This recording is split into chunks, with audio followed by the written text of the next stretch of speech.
नमस्कार दोस्तों, जियो टेक की इस वीडियो में आप सबका बहुत बहुत स्वागत है। और आज की जो हमारी वीडियो है वो है स्कैन टूल्स के ऊपर।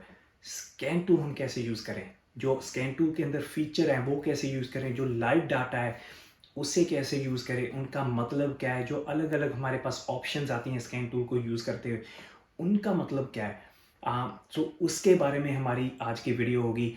बहुत ही ज़रूरी वीडियो है, बहुत ध्यान से आप सुनिएगा। जो मैं बातें आपको बताऊंगा किसी भी किताब में या किसी भी इंसान से ये आपको बातें सुनने को नहीं मिलेंगी। तो शुरू करते हैं हमारी आज की वीडियो। जैसे कि मेरे पास ये स्कैन टूल है।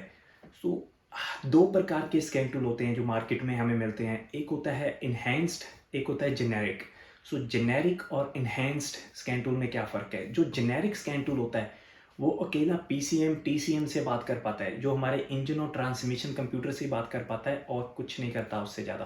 वो कोड स्कैन कर लेता है, कोड को इरेज कर देता है और लाइव डाटा देख लेता है, पर उससे ज़्यादा नहीं करता। एक होता है हमारा इन्हेंस्ड स्कैन टूल, जैसा कि ये वाला स्कैन टूल है हमारा, जो कि एक तो वो जेनेरिक, इसके अंदर जेनेरिक स्कैन टूल भी होता है और ये इन्हेंस्ड, ये कंपनी की जो अलग अलग कंपनियों की गाड़ियाँ हैं उनके साथ भी ये कम्युनिकेट कर लेता है। फ़र्क क्या है जेनेरिक और इन्हेंस्ड में। उनमें फ़र्क ये है कि जो जेनेरिक वाले स्कैन टूल होते हैं वो जेनेरिक लैंग्वेज ही बोल सकते हैं। जब कोई स्कैन टूल गाड़ी से साथ हम कनेक्ट करते हैं तो वो एक लैंग्वेज बोलता है। स्कैन टूल एक लैंग्वेज, एक कम्युनिकेशन प्रोटोकॉल से बात होती है। जो लैंग्वेज प्रोटोकॉल होता है, जो लैंग्वेज होती है वो जेनेरिक होती है। जब हमारे पास कोई जेनेरिक स्कैन टूल होता है तो वो 5 लैंग्वेजेस होती हैं जिनमें वो बात कर सकता है गाड़ी के साथ। जो इन्हेंस्ड वाले स्कैन टूल होते हैं ये जेनेरिक वाले भी बात कर सकते हैं, और जो अलग अलग कंपनियों की अलग अलग लैंग्वेजेस होती हैं, मैन्युफैक्चरर स्पेसिफिक लैंग्वेज होती है, ये उनमें भी बात कर सकता है। और आज की जो हमारी वीडियो है वो होगी जेनेरिक स्कैन टूल्स के ऊपर। इन्हेंस्ड की वीडियो हम अलग डालेंगे, अगर एक साथ बनाएंगे तो वीडियो बहुत लंबी चली जाएगी। आज हम रखेंगे जेनेरिक स्कैन टूल्स के ऊपर। जेनेरिक स्कैन टूल कौन से होते हैं।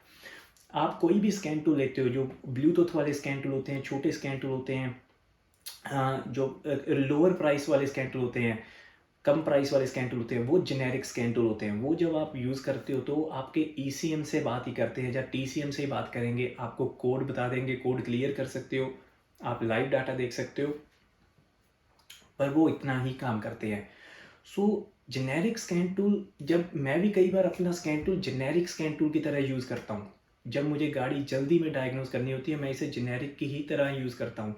जेनेरिक स्कैन टूल के अंदर क्या होता है, कौन कौन से ऑप्शन हमें मिलते हैं, कैसे हमने यूज़ करना है। क्या आप, अगर आपके पास शॉप है, अगर आप जेनेरिक स्कैन टूल अगर लो तो क्या वो आपके लिए फ़ायदेमंद है या नहीं, उसके बारे में भी हम थोड़ी सी बात करेंगे।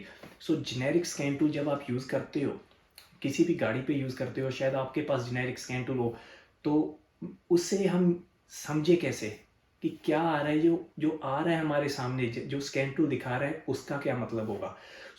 उस पे हम शुरू करते हैं। कोई भी स्कैन टूल जब आप गाड़ी पे कनेक्ट करते हो वो हमें ऑप्शंस देते हैं, जैसे कि आप यहाँ पे देख सकते हो। हमारे पास एक तरफ सारी गाड़ियों के नाम लिखे होते हैं कि कौन कौन सी गाड़ी है, कितनी कंपनी है, वो सारी हमें यहाँ पे ऑप्शन मिलते हैं। ये एक, बेशक मेरे इस स्कैन टूल का स्क्रीनशॉट्स हैं, पर हर एक स्कैन टूल बिल्कुल सेम सॉफ्टवेयर की तरह ही चलता है, बिल्कुल ऐसा ही चलता है।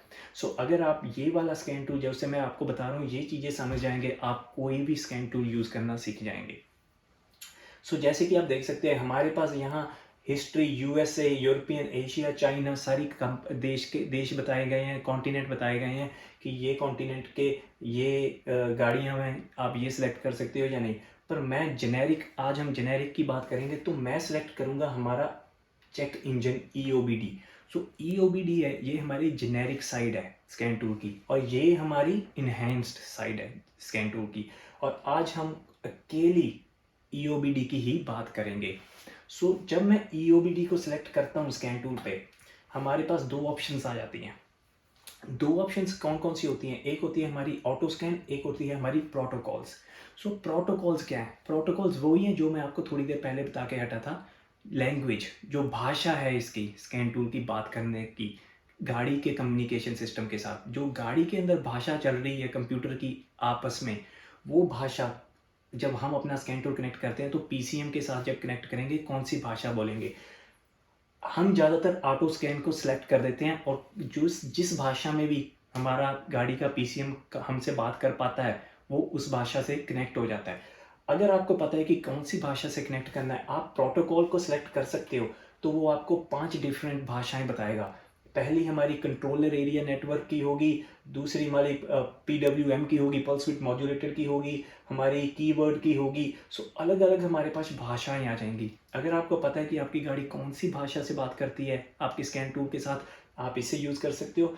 नहीं तो आप दोबारा ऑटो स्कैन पे जाके आप उसे दबा दोगे तो वो कम्युनिकेट करना शुरू कर देगा कुछ सेकंड्स के लिए। कुछ गाड़ियों में ज़्यादा टाइम लग जाता है क्योंकि कम्युनिकेशन स्लो होती है, कुछ गाड़ियों में बहुत तेज़ होती है। जो ये गाड़ी है मेरी जिस पे मैंने आज ये स्क्रीनशॉट लिए थे, वो थी मेरी फोर्ड की मस्टैंग।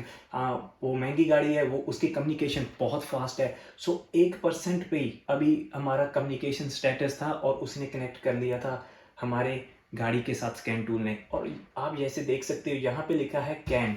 सो मेरी गाड़ी का जो पीसीएम है वो स्कैन टूल के साथ कैन लैंग भाषा में बोल रहा है, कंट्रोलर एरिया नेटवर्क भाषा यूज़ करके बात कर रहा है। सो जब वो कनेक्ट हो जाता है तो हमारे पास ये ऑप्शन आ जाता है। ये मेन्यू है, जो ये ऑप्शंस हैं, ये हर एक स्कैन टूल में मिलेंगे आपको। जब आप कनेक्ट करोगे स्कैन टूल को, आपके पास पहला ऑप्शन होगा DTC FFD वाला, दूसरा ऑप्शन होगा IM रेडीनेस मॉनिटर वाला, live data, on board monitor, component test, vehicle information या व्हीकल स्टेटस। सो पहले हम बात करेंगे DTC एंड FFD की। सो DTC एंड FFD क्या है? वो है आपके diagnostic trouble codes and freeze frame data. So diagnostic trouble codes में हमारे पास क्या क्या आता है? जब आप डायग्नोस्टिक ट्रबल कोड्स के अंदर जाते हो तो आपको 2-3 डिफरेंट टाइप्स ऑफ कोड्स मिलते हैं। एक होता है पेंडिंग कोड, एक होता है हिस्ट्री कोड, एक होता है परमानेंट कोड।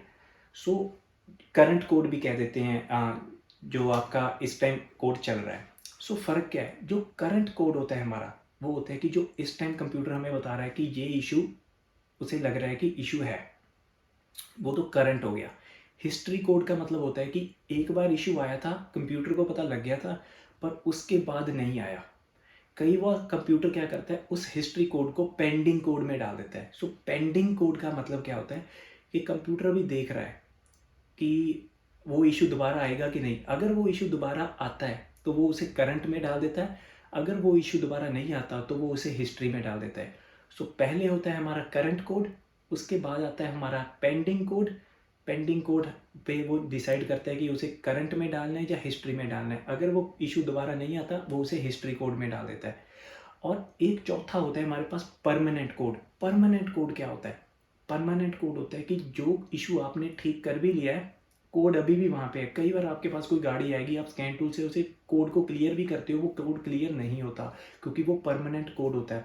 वो कोड अपने आप खुद ब खुद ख़त्म हो जाता है जब वो कंप्यूटर उस सिस्टम को चेक कर लेता है। सो वो कोड क्लियर हम नहीं कर पाते, वो उसकी हार्ड वॉलेटाइल मेमोरी में, एक फिक्स्ड मेमोरी में कोड चले जाता है। परमानेंट कोड वो तभी जाता है जब कंप्यूटर अपना चेक कर लेता है। उसके बाद आपके पास आता है इरेज कोड। इरेज कोड हो जाता है कि सारे कोड क्लियर हो जाते हैं, हमारा स्कैन टूल रिक्वेस्ट डालता है पीसीएम से ताकि वो सारे कोड क्लियर कर सके। और हमारे पास FFD होता है, जो वो होता है फ्रीज फ्रेम डाटा। सो फ्रीज फ्रेम डाटा क्या होता है कि जब आप गाड़ी चला रहे थे, जब कोई फॉल्ट आया, उस टाइम गाड़ी की जो ऑपरेटिंग कंडीशन थी वो क्या थी, कितना टेम्परेचर था, कितना लोड था, ताकि जब आपके पास वो गाड़ी आए दोबारा तो आप उसी कंडीशन में गाड़ी को ड्राइव कीजिए और वो कोड दोबारा आ जाए, ताकि उस कोड को डुप्लीकेट करना आपके लिए पॉसिबल हो सके। सो जब आप किसी कोड को स्कैन करोगे, यहाँ पे कोड लिखा आता है और उसके साथ एक साइन बना होता है, वो होता है फ्रीज फ्रेम डाटा का साइन। आप उसे सिलेक्ट करोगे, आपके पास फ्रीज फ्रेम डाटा आ जाएगा। सो आप उसे यूज़ करके गाड़ी को उसी कंडीशन में ड्राइव करके फॉल्ट कोड को दोबारा ला सकते हो। सो दूसरी हमारे पास ऑप्शन आती है IM रेडीनेस की। IM रेडीनेस क्या है? ये है इंस्पेक्शन या मेंटेनेंस रेडीनेस। गाड़ी में होता क्या है? अगर मैंने IM रेडीनेस को मैं सिलेक्ट करूं, मेरे पास दो ऑप्शन आते हैं, since DTC cleared this drive cycle. IM readiness होता क्या है? आपकी गाड़ी में मिशन को मिशन पे नज़र रखने के लिए पीसीएम में एक सॉफ्टवेयर, एक प्रोग्राम डाला जाता है, उन्हें हम कह देते हैं मॉनिटर्स। वो मॉनिटर्स क्या करते हैं, हर एक मॉनिटर अपना अपना हिस्सा चेक करता है। पहले मॉनिटर होते हैं हमारे कंपोनेंट, कॉम्प्रिहेंसिव कंपोनेंट मॉनिटर। वो क्या करता है कि कोई भी सेंसर जब अपनी वोल्टेज से बाहर चले जाता है, जैसे कि कोई वोल्टेज, कोई सेंसर 5.5 सॉरी 0.5 से 4.5 चलता है, अगर वो 4.5 की जगह 5 पे हो जाए तो वो सर्किट हाई का कोड आ जाता है। सो वो हमारा कॉम्प्रिहेंसिव कंपोनेंट मॉनिटर हमें बताता है कि वो कोड आ गया है। जैसे कि ये मॉनिटर है, एक दूसरा मॉनिटर होता है फ्यूल ट्रिम मॉनिटर, फिर आता है हमारा मिस फायर मॉनिटर। सो ये सारे मॉनिटर करते क्या हैं, ये अपना अपना सिस्टम है, जो गाड़ी का सिस्टम है उसे चेक करते रहते हैं। जब आप गाड़ी को चला रहे होते हो ये अपना अपना सिस्टम चेक करते रहते हैं। सो वो ये रेडीनेस मॉनिटर्स करते हैं। अब ये काम कहाँ पे आते हैं, हमारे पास जो इंस्पेक्शन या मेंटेनेंस रेडीनेस मॉनिटर है, ये काम कहाँ पे आता है। मानिए कि शायद आपने कई बार होता है कि आप किसी इशू को फिक्स करते हो, तो फिक्स होने के बाद कस्टमर फिर वापस आ जाता है कि यार आपने ये ठीक किया था, लाइट फिर से आ गई। अब आप कोड को स्कैन करते हो, कोड कोई और होता है। सो होता क्या है, मानिए कि हमारे पास कस्टमर आया है जिसकी गाड़ी पे इंजन लाइट ऑन थी, हमने चेक किया कि मिस फायर आ रहा है।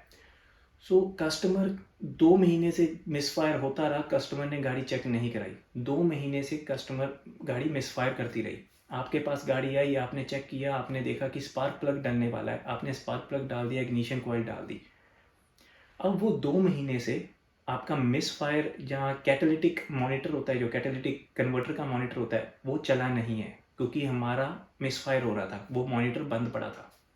अब आपने वो मिसफायर फिक्स कर दिया है, अब वो मॉनिटर चल पड़ेगा जब कस्टमर गाड़ी लेकर जाएगा। अब होता क्या है कि पहले कस्टमर, वो मिसफायर होता गया, उसने कैट ख़राब कर दिया, पर कैट का कोड नहीं आया आपके पास। क्यों? क्योंकि वो मॉनिटर ही नहीं चल रहा। जब तक वो मॉनिटर नहीं चलेगा कोड आएगा ही नहीं। अब आपने मिसफायर फिक्स कर दिया, कस्टमर ने गाड़ी ले गया और वो मॉनिटर चल पड़ा क्योंकि मिसफायर ख़त्म हो गया। अब मॉनिटर चला, उसने बता दिया कि भाई कैट ही बिगड़ गया सारा, क्योंकि उसने O2 सेंसर्स को देखना है, इन्फो देखना है, एयर फ्यूल मिक्सचर कैसी चेंज हो रही है। अब उसने देखना है कि कैट ही पिघल गया है, जो नेक कैट के बाद वाला O2 सेंसर है उसने बताना है कि कैट काम ही नहीं कर रहा। अब उसकी लाइट ऑन हो जाएगी इंजन की फिर से। कस्टमर को कोई फ़र्क नहीं पड़ता कि लाइट पहले कौन सा कोड था, बाद में कौन सा कोड था, उसे तो यही होता है कि लाइट दोबारा क्यों आ गई। तो तब आपने चेक करके देखना है कि भाई, फिर आप चेक करके देखेंगे अरे यार ये कोड पहले तो था नहीं, अब ये कहाँ से आ गया। सो जब भी आपके पास गाड़ी आती है, आप एक बार IAM रेडीनेस में जाकर चेक कीजिए कि कौन सा मॉनिटर चला है, कौन सा मॉनिटर नहीं चला है। अगर आपने कोई गाड़ी को फिक्स किया है, आपने कोड को कोई इशू था, मिसफायर का इशू था, उसे फिक्स कर दिया है, तो कोशिश कीजिए आप गाड़ी को रोड टेस्ट कीजिए अच्छी तरह, ताकि ये मॉनिटर है जो वो चल पड़े। एक बार वो मॉनिटर चल पड़ेगा तो आपको कंफर्म हो जाएगा कि हाँ, मैंने अपनी तरफ से मॉनिटर चला लिया और कोई कोड नहीं आया, इशू ठीक है। अगर हम इसे सिलेक्ट करें सिंस DTC क्लियर्ड, कि लास्ट टाइम जब कोड को क्लियर किया गया था उसके बाद जो मॉनिटर चले हैं या नहीं चले, उसके बारे में ये इन्फॉर्मेशन बताता है।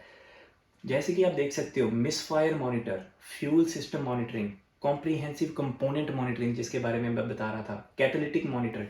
अब ये क्या कह रहा है, ये उसका स्टेटस बता रहा है कि ये मॉनिटर भी ओके है, ये मॉनिटर भी ओके है, ये और मॉनिटर भी ओके है, ये भी ओके है।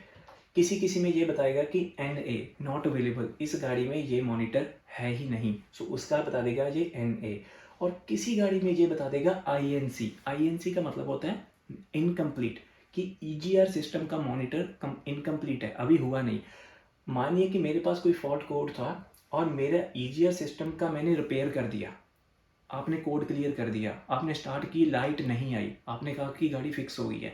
जब तक ये मॉनिटर कंप्लीट नहीं होगा आपकी गाड़ी आप कंफर्म नहीं कर सकते। सो आपने करना क्या है, आपने रोड टेस्ट पे जाना है। जब आप रोड टेस्ट के बाद आओगे, आपने देखना है कि ये कंप्लीट हुआ है या नहीं। अगर नहीं हुआ, आप फिर से रोड टेस्ट पे जाओ। ये मॉनिटर्स अपने हिसाब से चलते हैं, जैसे कि PCM ने उसे सेट किया होता है, अलग कंडीशन, अलग ऑपरेटिंग कंडीशंस में। सो आपने अलग अलग कंडीशन में गाड़ी को ड्राइव करना है ताकि ये मॉनिटर रन कर सके, चल सके, और यहाँ पे ओके लिखा है। जब तक ये ओके नहीं लिखा आता, मैं सेटिस्फाई नहीं हूँ कि मेरी इशू है जो वो फिक्स हो चुकी है। सो उसके बाद हमारे पास आता है हम लाइव डाटा के बारे में बाद में बात करेंगे। ऑन बोर्ड मॉनिटर, अब ऑन बोर्ड मॉनिटर क्या है? जैसे कि मैंने आपको रेडीनेस मॉनिटर बताए हैं कि अलग अलग मॉनिटर अलग अलग सिस्टम को देखते हैं। Readiness monitor, readiness sorry on board monitor उन मॉनिटर्स के बारे में डीपली बताता है कि कौन सा मॉनिटर में कंपोनेंट फेल हुआ था, कौन सा नहीं। अगर मैं ऑन बोर्ड मॉनिटर के अंदर जाऊं, मेरे पास ये ऐसी इंफॉर्मेशन आ जाती है स्कैन टूल पे। MID का मतलब होता है मॉनिटर आइडेंटिफायर, TID का मतलब होता है टेस्ट आइडेंटिफायर। इसे मैं यूज़ नहीं करता हूँ, बहुत कम यूज़ करता हूँ, बहुत कम लोगों को पता है कि इसका यूज़ है क्या। इसमें होता क्या है कि आप देख सकते हैं, ये है ऑक्सीजन सेंसर का मॉनिटर है। Rich to lean response time कितना था, ओके। ये अलग अलग सेंसर का अलग अलग टेस्ट जो होते हैं, जो गाड़ी अलग अलग टेस्ट करती रहती है उस कंपोनेंट को चेक करने के लिए, उसका रिजल्ट होता है। हर एक सिस्टम का कितना कैम, सो हमारी एग्जॉस्ट कैम शाफ्ट एडवांस का कोई एरर तो नहीं था, रिजल्ट है ओके, है ना। सो ये गाड़ी टेस्ट करती रहती है, हर एक टेस्ट का जो रिजल्ट है वो यहाँ पे आ जाता है। कई बार मैं इसे देखता भी हूँ, अगर मुझे लगता है कि कोड आना चाहिए था, कोड नहीं आया। क्यों नहीं आया? क्योंकि 3 टेस्ट पास थे, 1 टेस्ट फेल था। अगर मेरे पास ऐसी कंडीशन आई तो मुझे समझ आ जाएगा कि 1 टेस्ट फेल ज़रूर हुआ है, 3 पास हुए हैं, 4 पास नहीं हुए, तो इशू अभी भी कहीं पे है।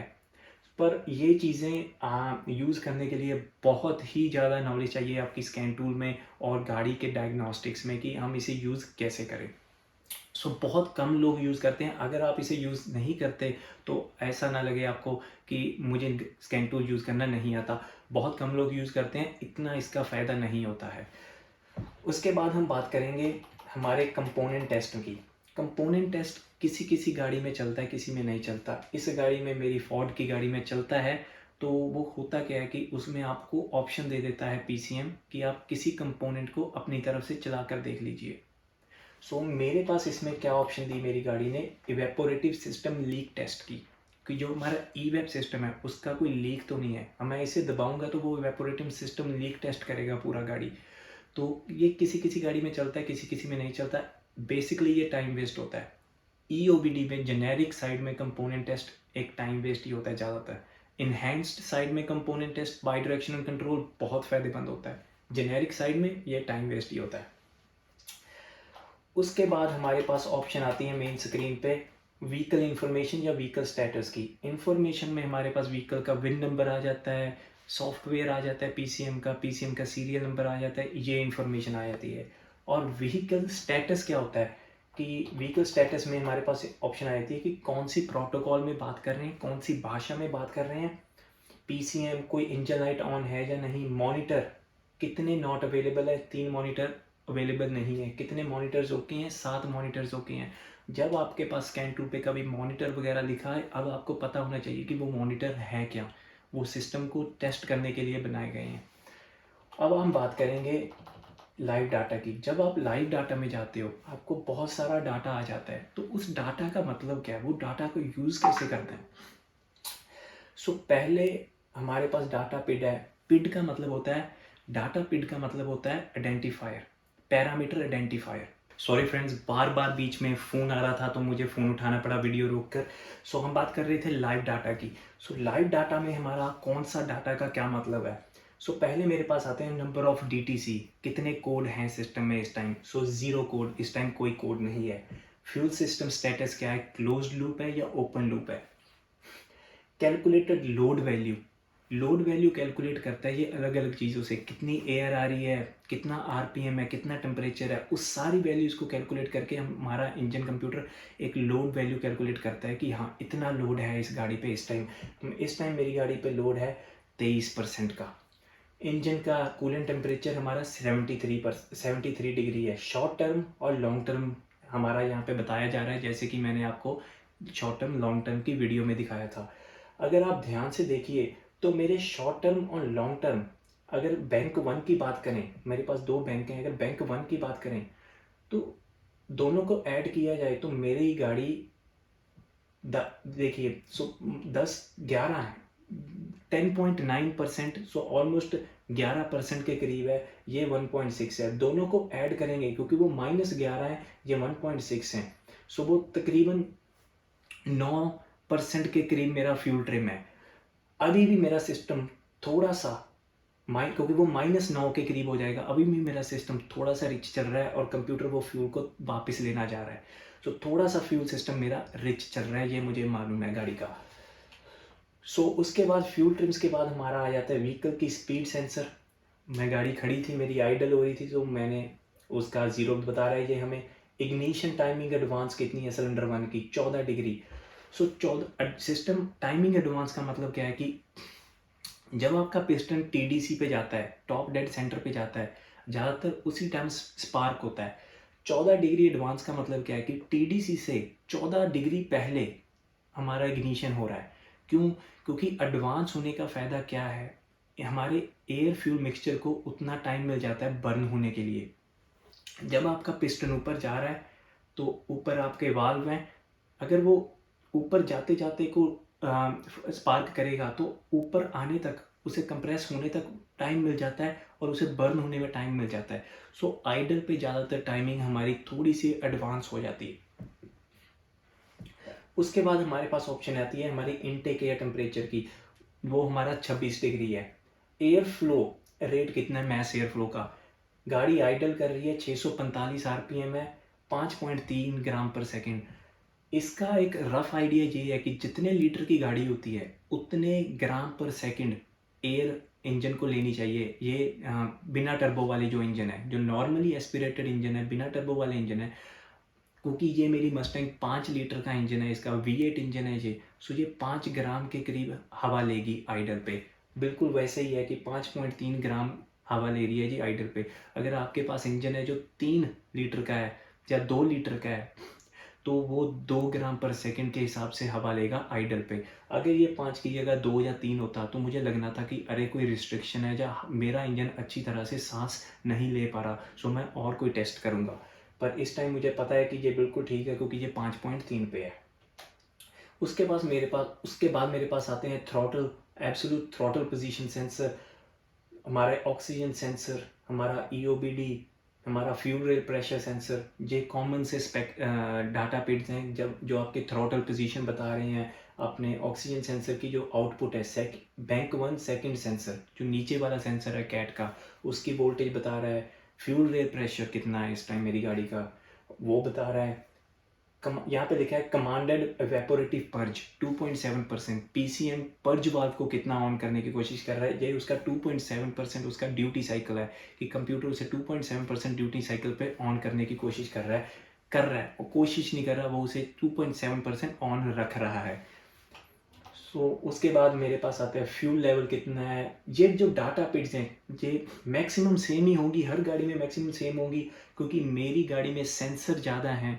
क्योंकि ये स्पोर्ट्स कार है, इसमें सेंसर ज़्यादा है, ता करके इसमें थोड़ी से डाटा पिट्स हैं वो थोड़े से ज़्यादा होंगे। आम गाड़ी में थोड़े से कम होंगे, उसमें फ्यूल लेवल इनपुट या फ्यूल प्रेशर की इनपुट शायद ना हो।